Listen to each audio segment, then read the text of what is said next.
There is talk of one nation, one election. I was not expecting this. अरे हमको क्या मिलेगा 1 election की 10 इलेक्शन। ये इम्पॉसिबल है। अगर ऐसा बिल आता है तो ये अनकॉन्स्टिट्यूशनल होगा। 1 नेशन 1 इलेक्शन। आउटराइट ये कह देना कि एक देश एक चुनाव हम पक्ष में नहीं।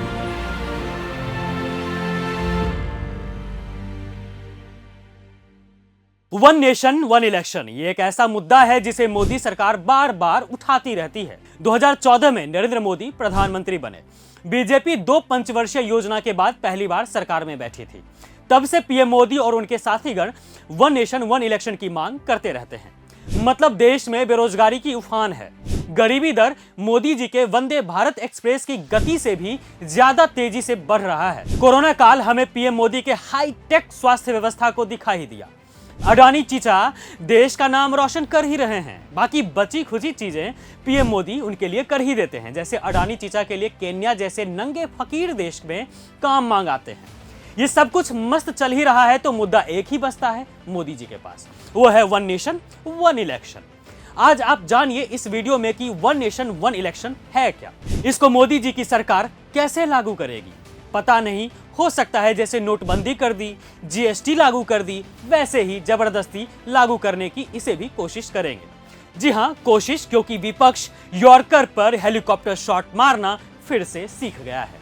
और इस वन नेशन वन इलेक्शन पर हम और आप जैसे वोटर्स पर इसका क्या प्रभाव पड़ेगा, ये सब हम जानेंगे इस वीडियो में। डेट याद कीजिए 2 सितंबर 2023, जब वन नेशन वन इलेक्शन को लेकर एक हाई लेवल कमेटी का गठन किया गया, जिसका काम था कि वे इस मामले पर एक रिपोर्ट जो कम से कम 10-15 हजार पेज का हो वो बना कर देना। जी 10-15 हजार इसलिए बोल रहे हैं क्योंकि पीएम मोदी कहते हैं ना कि हम डिटेल्ड रिपोर्ट बनाते हैं, उसके बारे में जानकारी अच्छे से लेते हैं। हाँ, वो अलग बात है कि तब भी हर बार उनकी रिपोर्ट फुस हो जाती है। आपको बता दें कि इस हाई लेवल कमेटी के चेयरमैन थे पूर्व राष्ट्रपति रामनाथ कोविंद। इसलिए इस रिपोर्ट का नाम कोविंद कमेटी रिपोर्ट भी रखा गया था। मार्च 2024 को कमेटी ने रिपोर्ट सबमिट भी कर दिया। अब देश के संवैधानिक आधार पर राष्ट्रपति क्या कर सकते हैं आपको पता ही है, रबर स्टांप है वो। पीएम मोदी ने वो भी करा लिया। पीएम मोदी और बीजेपी ये तो संविधान को भी नहीं मानते और ना ही लोकतांत्रिक व्यवस्था को। ना इस मुद्दे पर विपक्ष से बात की गई, ना ही किसी राज्य के सीएम से बात की गई, ना किसी बड़े लीडर से बात की गई, मतलब कुछ भी नहीं। अरे भाई, कम से कम लॉजिक तो देते ताकि समझ आए कि आपका ये जुमला देश को कितना बर्बाद करने वाला है, क्योंकि आपके किसी जुमले ने तो देश को आबाद करने का काम किया नहीं है। खैर, जानिए ये बात कि लोकतंत्र में एक बड़ा चेंज करना चाहती है मोदी सरकार, वो भी बिना किसी से बात किए। सबसे बड़ी बात तो यह है कि 18 सितंबर 2024 को कोविंद कमेटी की रिपोर्ट को अप्रूव भी कर दिया गया। वाह! और लॉजिक क्या दिया गया? वन नेशन वन इलेक्शन से जनता की परेशानी खत्म हो जाएगी, फिजूल खर्ची बंद हो जाएगी और सरकार का फोकस सिर्फ काम पर होगा। साथ ही साथ चुनावों को अनुशासित तरीके से कराया जा सकेगा। चीचा, केंद्र में आपकी सरकार है, देश में फिलहाल चिपकू मालिक आप बने बैठे हैं। 11 साल होने को आए हैं और आप बात कर रहे हैं अब कि चुनाव में अनुशासन लाया जाएगा। तो मान लिया जाए ना कि ईवीएम में गड़बड़ी आपकी सरकार करती है ना? सच बताइए ना। फिर हंसी तो तब आती है जब गोदी मीडिया और अंधभक्त के मुंह से निकलता है मोदी जी ने सोचा है तो कुछ अच्छा ही सोचा होगा। अब क्या कहें, बहुत अच्छा सोच लिया मोदी जी ने। 11 साल से सोच ही रहे हैं। कितना अच्छा सोचा वो देश की जनता जानती है, गोदी मीडिया और अंधभक्तों को छोड़कर। समझ नहीं आता कि मोदी सरकार के पास कितना ज्यादा दिमाग है। नमन है मोदी जी, नमन। आपको बता दूं कि जब 1951 में चुनाव का सिलसिला स्टार्ट हुआ तो एमपी और एमएलए के चुनाव साथ में ही होते थे, लेकिन कई राज्य ऐसे थे जहां सरकार पूरे 5 साल नहीं चल पाई, जिसके चलते धीरे धीरे 2024 तक में सिर्फ 4 ही राज्य ऐसे रह गए जहां लोकसभा के साथ साथ विधानसभा चुनाव भी होते हैं। लेकिन यह बात देश के सबसे अव्वल दर्जे के प्रधानमंत्री को कौन समझाए? वो तो कतई कालिदास टाइप आदमी है, उनको सब पता है। देखिए, मोदी सरकार ने जो कहा है उसके अंतर्गत वन नेशन वन इलेक्शन का मकसद ये है कि जैसे पहली बार चुनाव को आयोजित किया गया था, मतलब कि हर 5 साल में एक ही इलेक्शन हो, मतलब कि देश में जिस तरह के भी चुनाव होते हैं वे सभी चुनाव एक साथ होंगे। और सबसे हंसी वाली बात यह है कि सरकार के इस मकसद में भी एक मकसद है, और वो ये है कि कैंपेनिंग वगैरह पर पैसा बचेगा। हर दूसरे दिन चुनाव में उलझना नहीं पड़ेगा और देश के विकास पर सबका ध्यान रहेगा। नहीं, हंसी की बात ये नहीं है। अब बताते हैं आपको। मोदी सरकार ने ये सोचा है, उस पर हंसी आ रही है, क्योंकि देश में जितने चुनाव हुए हैं उसमें कितनी धांधली हुई है, इसका ताजा सबूत महाराष्ट्र में हुए विधानसभा चुनाव है, जहां पूरा का पूरा कांग्रेस समर्थित एक गांव था, लेकिन मोदी जी के प्यारे ईवीएम में बीजेपी को वोट मिला उस गांव में। यह है हंसी की बात। एक सवाल है मोदी जी आपसे कि आपके इस कोविंद रिपोर्ट में यह नहीं बताया गया है कि जब मिड टर्म किसी राज्य में सरकार गिरेगी तो और वहां चुनाव की नौबत आ जाए तो ऐसे समय में आपकी सरकार क्या फैसला लेगी? क्या यह बात उस रिपोर्ट में है जिसे आपने अप्रूव कराया है? आगे बढ़ते हैं। यह जो रिपोर्ट है उसमें एक और बात है कि हर 5 साल में लोकसभा और विधानसभा चुनाव कर लिए जाएं और उसके 100 दिन के बाद लोकल बॉडीज के चुनाव भी कंडक्ट करा दिए जाएं। अब जानिए कि सरकार ने इसके इंप्लीमेंट के लिए क्या सोचा है। दरअसल इसके लिए मोदी जी की सरकार संविधान के साथ कुछ छेड़छाड़ करेगी और आर्टिकल 82A1 और 82A2 के तहत राष्ट्रपति एक नए डेट को तय करेंगे। ये डेट 5 साल बाद आएगी, जिस दिन लोकसभा और देश के सभी स्टेट असेंबली डिसॉल्व की जाएगी और एक नए डेट पर चुनाव होगा। सभी स्टेट असेंबली और लोकसभा सभी चुनाव एक साथ होंगे। लेकिन सरकार से इस मामले पर भी एक सवाल है कि क्या सरकार गारंटी देगी कि वन नेशन वन इलेक्शन के लागू होने के बाद कभी किसी देश में ये सिंक्रोनाइजिंग खत्म नहीं होगी? क्या सरकार इसके लिए कोई व्यवस्था तैयार की है? क्या सरकार के पास इस सवाल के जवाब हैं? क्योंकि मोदी जी जो सोच रहे हैं वो अरसों पहले देश के पहले प्रधानमंत्री नेहरू जी सोच चुके थे। लेकिन उसके बाद क्या हुआ? सिंक्रोनाइजिंग टूटा। देश में चुनाव कैसे हो रहे हैं आज, ये देश की जनता को बताने की जरूरत नहीं है। मामले पर दूसरा सवाल यह है कि क्या गारंटी है कि किसी राज्य में सरकार भंग नहीं होगी? और सबसे बड़ी बात मोदी जी, जो आपका सबसे बड़ा हथकंडा है किसी भी सरकार को तोड़ देने की और अपने में मिला लेने की, तो इसके लिए क्या प्लान बनाया है आपने? असम के होटल्स आपका इंतजार कैसे करेंगे फिर? बताइए बताइए।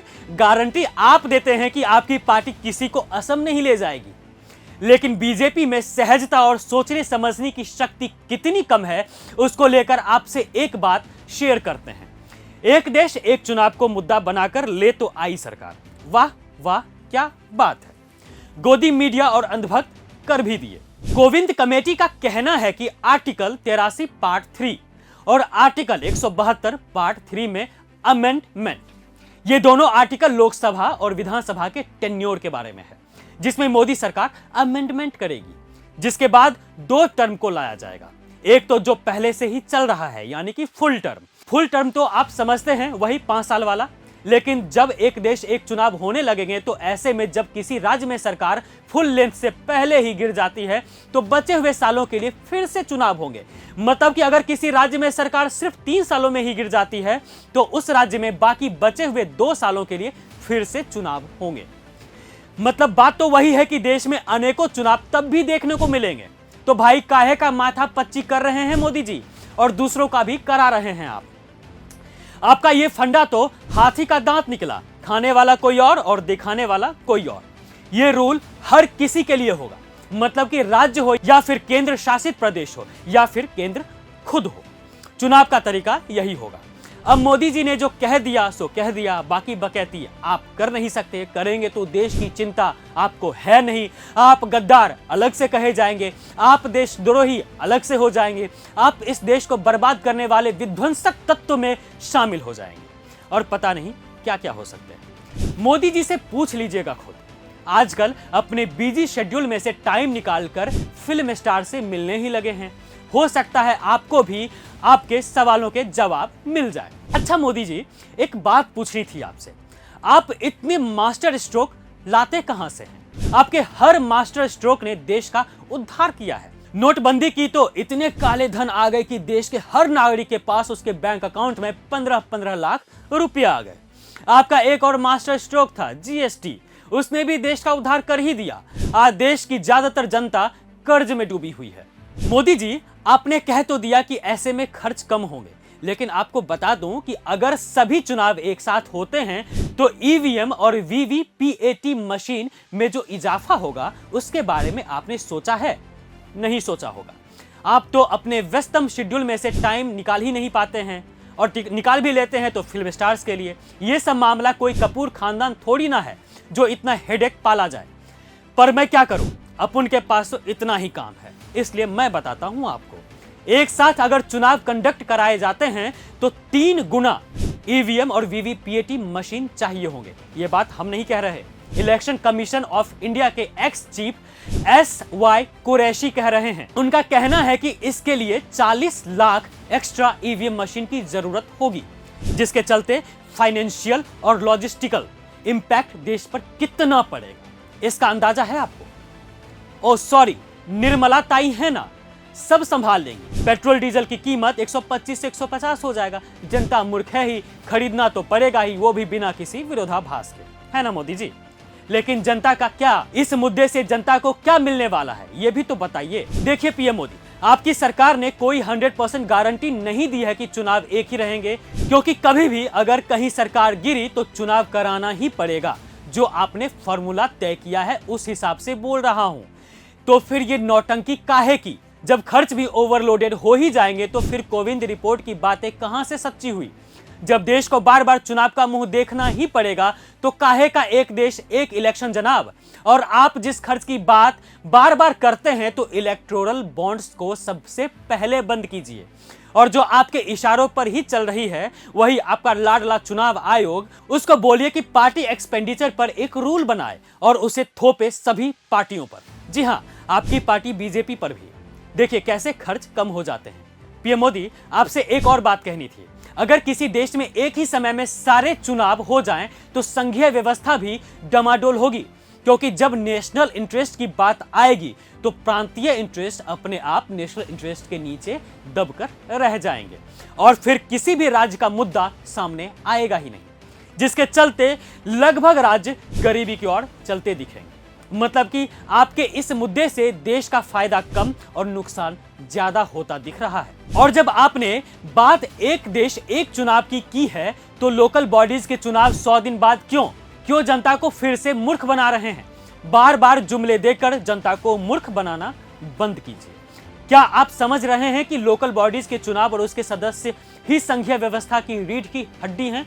आपकी सरकार को 4 राज्यों में चुनाव कराने में 7 फेज लग जाते हैं और आप लोकल बॉडीज के चुनाव लोकसभा और विधानसभा चुनाव के महज 100 दिनों के भीतर ही करा देंगे। महाराज, 35 लाख लोगों की भीड़ है लोकल बॉडीज का चुनाव। इसको कंडक्ट कराना मच्छर मारने का काम नहीं है। क्यों कोविंद रिपोर्ट में इसके बारे में विस्तृत चर्चा नहीं की गई है? और अगर की गई है तो ये आपको लोगों के साथ साझा करना चाहिए था, लेकिन नहीं, आपके पास इसका जवाब है ही नहीं। तो कहां से आप इस पर कुछ भी बोलिएगा? और तो और इसका असर मतदाताओं पर कितना पड़ेगा ये सोचा है आपने? मोदी जी, पहले लोकसभा चुनाव के लिए लोगों का आना जाना लगेगा, फिर विधानसभा चुनाव का तांता लगेगा जहां फिर से लोगों की भीड़ लगेगी, उसके बाद फिर से लोकल बॉडीज के चुनाव होंगे जिसके लिए लोगों को फिर आना जाना होगा। अब बताइए जरा कि आप देश में कितनों को सरकारी नौकरी दे रखे हैं? जितनों को दे रखे हैं उतनों को तो आप छुट्टी दे देंगे, लेकिन जो प्राइवेट सेक्टर में हैं उनका क्या? मतलब वो वोट ना दे ताकि आप कुछ टाइम बाद उससे वोटर लिस्ट से ही हटा दें और उसे मृत घोषित कर दें। क्यों मजाक कर रही है आपकी सरकार और आपकी कैबिनेट? कहीं तो देश का भला होने दीजिए, लोगों का भला कीजिए पीएम मोदी, ना कि भाला ही भोंक दीजिए उन्हें। आपकी सरकार की ये व्यवस्था देश के लोगों को काफी परेशान कर देगी, संघीय व्यवस्था को तार तार कर देगी। देश के मुद्दों के नीचे ही राज्य के मुद्दे दम तोड़ देंगे, राज्य की हालत दयनीय स्थिति में पहुंच जाएगी। इसकी भी गारंटी नहीं है कि चुनाव सिंक नहीं होंगे। किसी भी राज्य में अचानक से सरकार नहीं गिरेगी। सबसे ज्यादा तो आपकी पार्टी ही सरकार तोड़ने में एक्सपर्ट है। जब चुनाव सिंक हो ही जाएंगे, जब सरकार के गिरने के बाद अनएक्सपायर्ड टर्म को जनता ही सीरियसली नहीं लेगी तो नेतागण क्यों लेंगे सीरियसली? तब तो साफ साफ है ना कि अनएक्सपायर्ड टर्म में जिस भी पार्टी की सरकार बनेगी वो सिर्फ राज्य के खजाने को लूटेगी, क्योंकि उसे तो पता होगा कि हमारे पास अनएक्सपायर्ड टर्म के इतने ही समय बाकी है।